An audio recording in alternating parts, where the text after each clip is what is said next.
Meanwhile, a history-making moment. President Trump set to make his first State of the Union address with a big push on key issues like immigration. And right now on Capitol Hill, a bipartisan group of 22 senators are meeting to try to forge a deal on a DACA fix.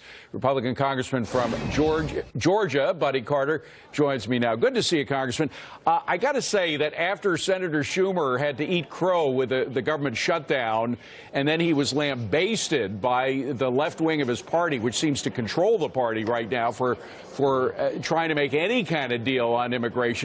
I don't see any deal coming before the November election. Do you?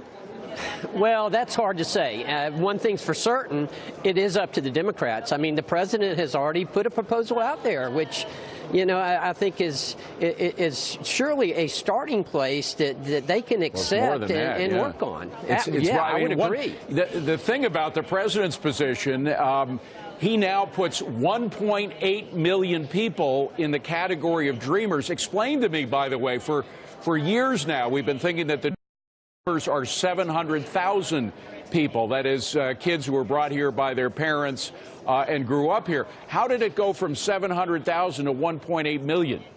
That is beyond me. I've been asking myself that same question ever since I heard the proposal. So I don't know where that came from. I can tell you there are going to be a lot of conservatives in our party who are going to have trouble with that. Well, I can tell you a little bit. There is a left-wing outfit that focuses on immigration that claims there are over 3 million dreamers. Now, that would be about a third of the illegal population. I can't imagine a third of all illegal immigrants being dreamers. Can you?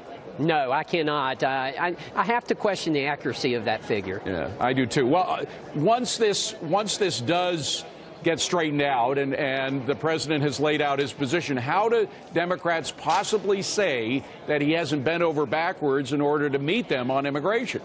It is beyond me how any Democrat could call his initial proposal anything but fantastic for them. Again, I can tell you I've spoken to a lot of my counterparts and a lot of my colleagues, I should say, in the Republican majority, and a lot of them have a lot of trouble with that figure and with the idea of the dreamers being allowed, a pathway to citizenship. Okay, now we've been talking a lot about the Senate, and that's where they're meeting now on immigration, but you're in the House.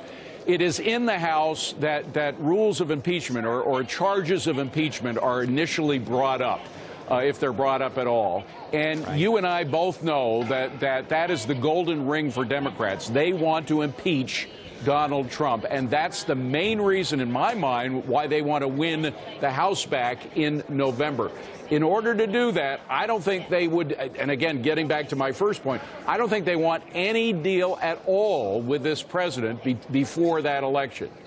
Well, one thing for sure, they're not going to do anything to help him. We know that for certain. I would agree with your analysis there that they're not going to help us. You only have to look back to last week, to the Schumer shutdown.